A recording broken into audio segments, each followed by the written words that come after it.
Bu Mackenzie Shirilla. Henüz 17 yaşındayken erkek arkadaşı ve onun arkadaşının ölümüne neden olan bir araba kazasından dolayı cinayetten suçlu bulundu. Mackenzie decided death was the ultimate goal that day. The totality of the evidence clearly demonstrates that Mackenzie Shirilla acted purposely and intentionally.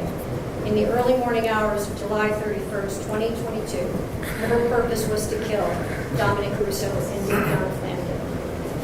This was not reckless driving. This was murder. Mackenzie, erkek arkadaşı Dominic Russo ve arkadaşı Davion Flanagan'ın bulunduğu aracı Cleveland yakınlarında saatte 160 km hızla bir iş merkezinin duvarına sürdü. İki genç olay yerinde hayatını kaybederken Mackenzie hayatta kaldı. Savcılar, genç kızın toksik bir ilişkisi olduğunu ve Shirilla'nın erkek arkadaşına karşı şiddetli tehditlerde bulunduğunu savundu. Mülküne zarar vermekle, hatta evine zorla girmekle tehdit etmişti. Savcılara göre arabayı bilerek çarptı. Çünkü tek amacı sevgilisini öldürmekti. Yanındaki arkadaşı ise sadece zayiat olmuştu. Savcı, videoyu izledikten sonra niyetin apaçık ortada olduğunu söyledi. You see her driving very calmly and making the right turn, and then all evidence indicates she immediately put the pedal to the metal and drove straight into a building at 100 miles per hour. I think those really demonstrated to us that this was no accident. Üstelik kazadan birkaç gün önce suçu planlamak için kazadaki bölgeyi kullandığı iddia edildi. Bütün bunları inceledikten sonra hakim kararını açıklıyor. Count one. The court, having had count one tried to pursuant to waiver, finds the defendant, Mackenzie Shirilla, guilty of murder, to wit Dominic Russo. Kelepçelenmek üzere ayağa kalkarken ağlamaya başlıyor. Count two. Finds the defendant, Mackenzie Shirilla, guilty of murder, to wit Davion Flanagan. Shirilla'nın cezası açıklanmadan önce konuşmak için son bir şansı vardı.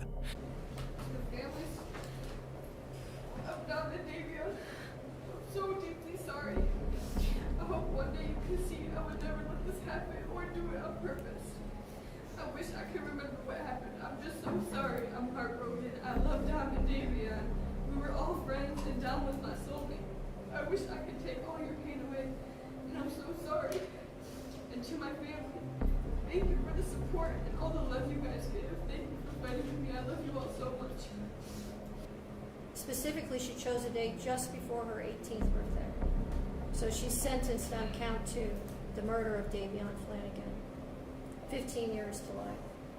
She's sentenced on count one, the murder of Dominic Russo, 15 years to life, to be served concurrent to each other. Hakim, Mackenzie'ye her iki cinayet suçundan ayrı ayrı 15 yıldan müebbete kadar hapis cezasına çarptırdı. Cezalar eş zamanlı işleyeceği için Mackenzie en erken 15 yıl sonra şartlı tahliye şansını kullanabilecek. Eğer uygun görülmezse hayatının geri kalanını hapiste geçirecek. Ve sırada Aiden Fucci var. Bir sınıf arkadaşını öldürdüğünü mahkemede itiraf ettiğinde henüz 14 yaşındaydı. Having fun in a f***ing cop car. Yep.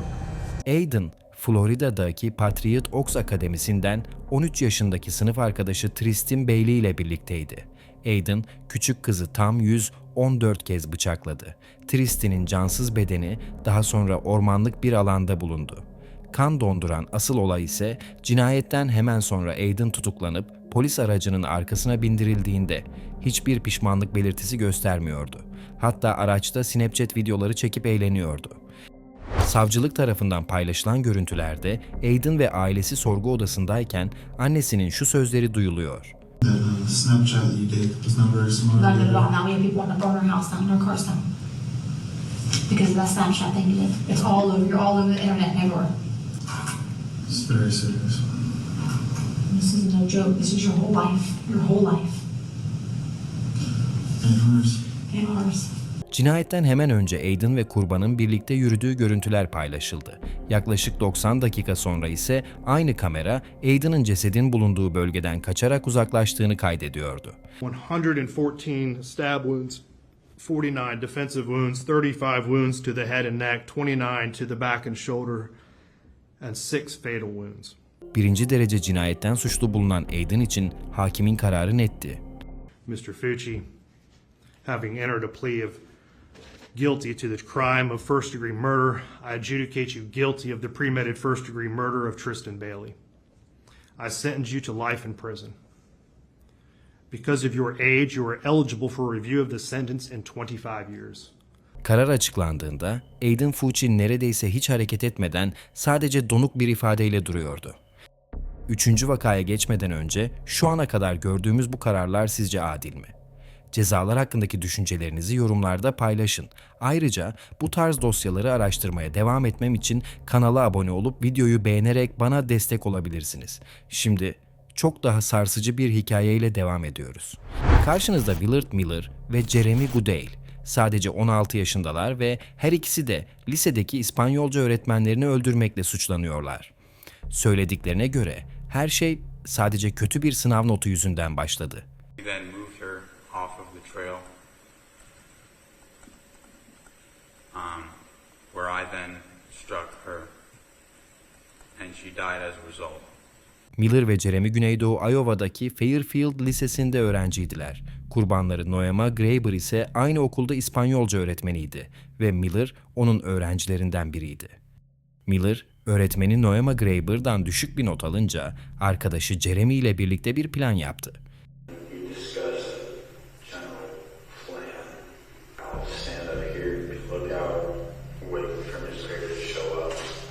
Öğretmenlerinin her gün şehir parkında yürüyüş yaptığını biliyorlardı. Onu orada pusuya düşürmek için saatlerce beklediler.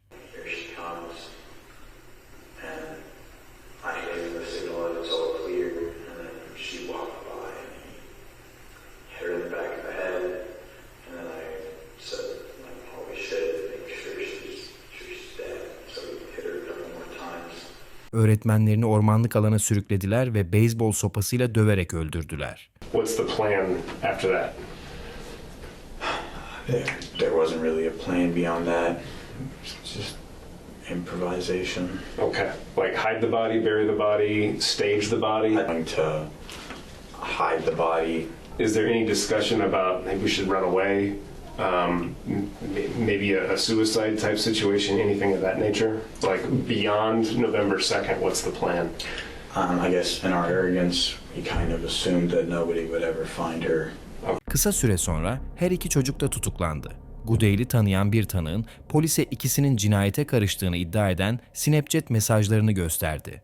Mesajlardan birinde İspanyolca öğretmeninsin ve göreceğin son şey bu yazıyordu ve diğer bir mesajda ceset saklama zamanı yazıyordu.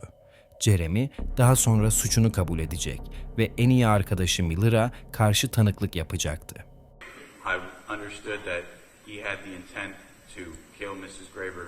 Miller'ın cezası açıklanmadan önce yaptığı konuşma. I've had time to think on what to say, and I'm sorry. Truly sorry.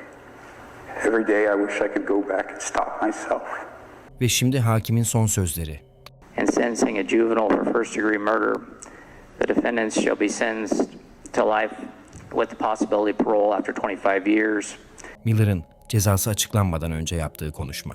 This opportunity to wholeheartedly accept responsibility for the role that I've played in the murder of Noema Graber. The family, I'm sincerely sorry for the distress that I've caused you and the devastation. And I ask that I'm given a chance, and I don't want to be institutionalized. I don't want to be in so long that I forget about what matters, where I come from, and what I need to do. I look forward to getting through this. Ve şimdi hakimin son sözleri. The defendant, Willard Noble Chayton Miller, should be sentenced to life with the possibility of parole after 35 years. Miller diğerlerinden farklı olarak tamamen tepkisiz görünüyor. İzlediğiniz için teşekkürler. Kanalımdaki diğer vakalara göz atmayı ve abone olmayı unutmayın. Yeni videolarda görüşmek üzere. Hoşça kalın.